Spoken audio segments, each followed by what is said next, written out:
It's the 26th of September 1981, the day of my birth. My mother's self-indulgent screams and moans echo through the dimly lit Lancashire hospital. "Come on, Mrs. Adams, you can do this. You really need to push now," says the doctor, managing to mask his contempt at just how poorly she's coping with the simple act of giving birth. It's gone on for over 50 hours now and the doctor is becoming concerned. My father pipes up supportively. "Come on, love, you can do it. They say the best things take time." He delivers this speech from next to the window, to which he was forced to retreat due to frustration at my mother's foul attitude.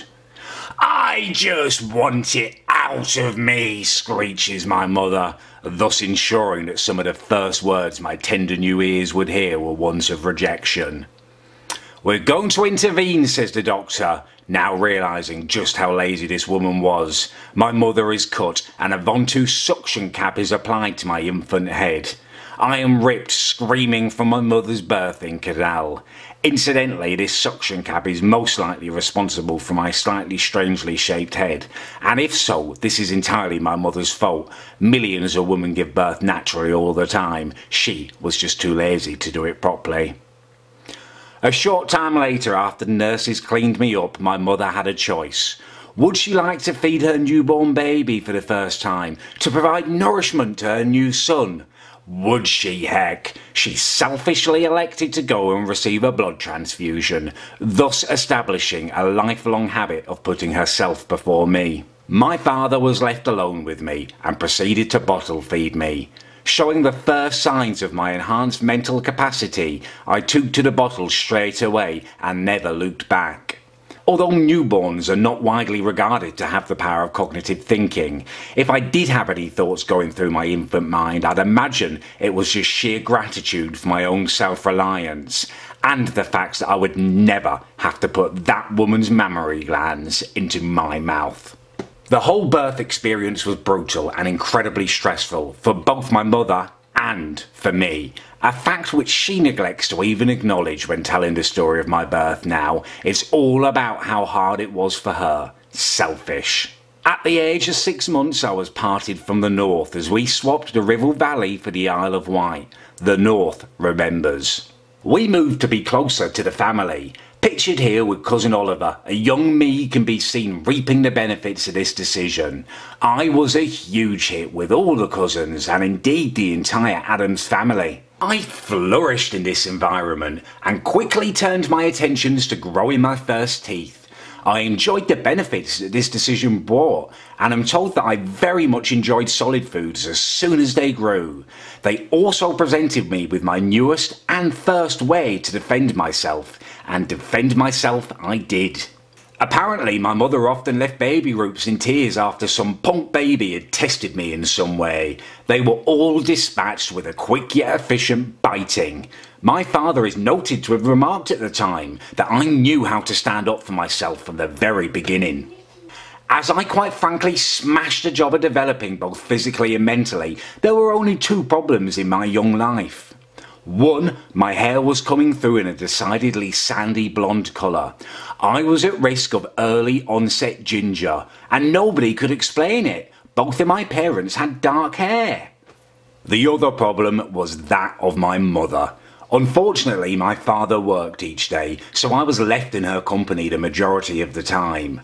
This picture perfectly illustrates our time together. Her face is like a slapped arse.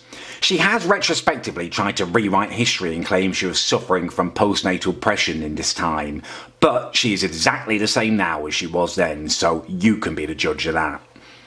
Many people have since claimed that they warned my mother she needed to pull herself together at this time, or my dad would leave her. Ironically, this is exactly what would happen some years later, when it was revealed that my father had a secret second family. In fact, the only picture I was able to find of my mum during this time, in which she looks even remotely happy, is this one, in which she has sadistically dressed me as a girl. This was the first of several attempts she made at interfering with my sexuality. By my third birthday, there was no longer any hiding from it. I was ginger. Thankfully normal, nay exceptional in every other way, I was nonetheless facing the biggest challenge of my young life. This was made harder by my mother's insistence on dressing me in, quite frankly, stupid outfits, as seen here, where for some reason she's forced me to wear a bow tie in what may well have been another attempt to unsettle my sexuality. By the time I was 4, I'd cracked it. In an incredible act of willpower for one so young, my hair had turned several shades darker. It was now the colour of my father's hair. No one was ever going to mistake me for a ginger again. As well as this miraculous recovery, I was also showing other signs of my exceptional mental capabilities. In the background of this photo is my dad's shed. One day, I devoted hours of my day to painting it with mud. My mother was horrified by the state of the garden, but my father, on hearing my explanation that I'd camouflaged it so he could hide from my mum in there, he only laughed and said it was good thinking, son, and it really was. Here I am on my 7th birthday, the last truly great birthday of my life, and also the last time that my life was empty of the evil that is my sister. Although not yet in my life at this point, she was already curdling in my mother's womb. I'm pictured here on my 8th birthday. I remember this picture being taken very clearly. My sister Amy had had a screaming fit before the picture was taken, which had considerably delayed my present opening. She'd only been in my life for a matter of months, and already she was having a negative impact. Things had sadly continued to get worse by my 9th birthday. Because of all the baby stuff at home, my mother selfishly decided against throwing me a birthday party, and instead took me off for a day out with her best friend and her son to the zoo, basically spending my party money on a trip out with her friend. I'm pictured here being forced to ride a camel with her friend's son Charlie. I was most uncomfortable.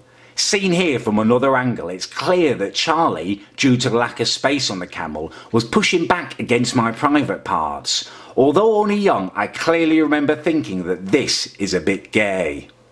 Why, given that it was my birthday, could my mother not just have splashed out and hired me my own bloody camel to ride?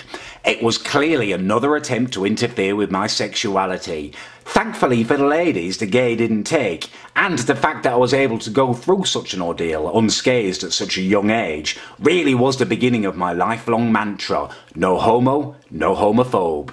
By the time I'd reached 11, the neglect and aggression of my mother and sister tag-teaming me had begun to take their toll. I had become fat. My hair was a disaster, and the bullying had started.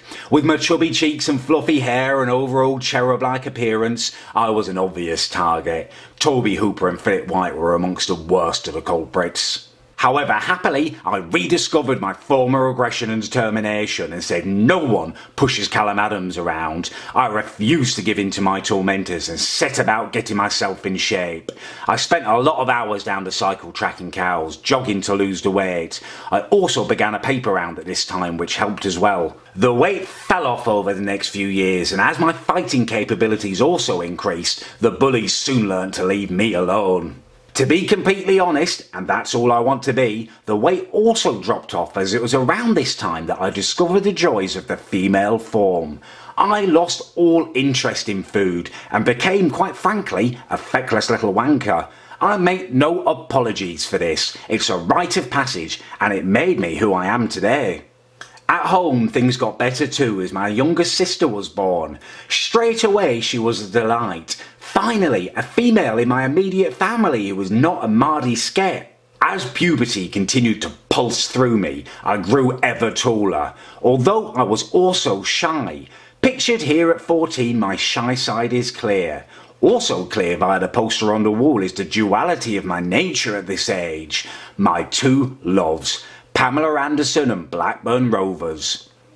I'm pictured here at a house party about a month before I turn 15. You will notice how I'm on top of the pile, the king of the castle. You will also notice the only girl in the picture has her leg wrapped around what I can only describe as my groinal area.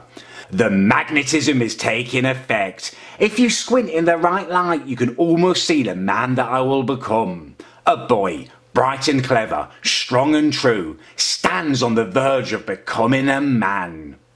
This has been the journey from birth to adolescence. If you would like the next chapter, then please do make that clear in the comments below, or by liking the video, although only if you did actually like it. Don't lie to me. If you dislike the video, hit the dislike button. I do want your honest feedback. Thank you for watching.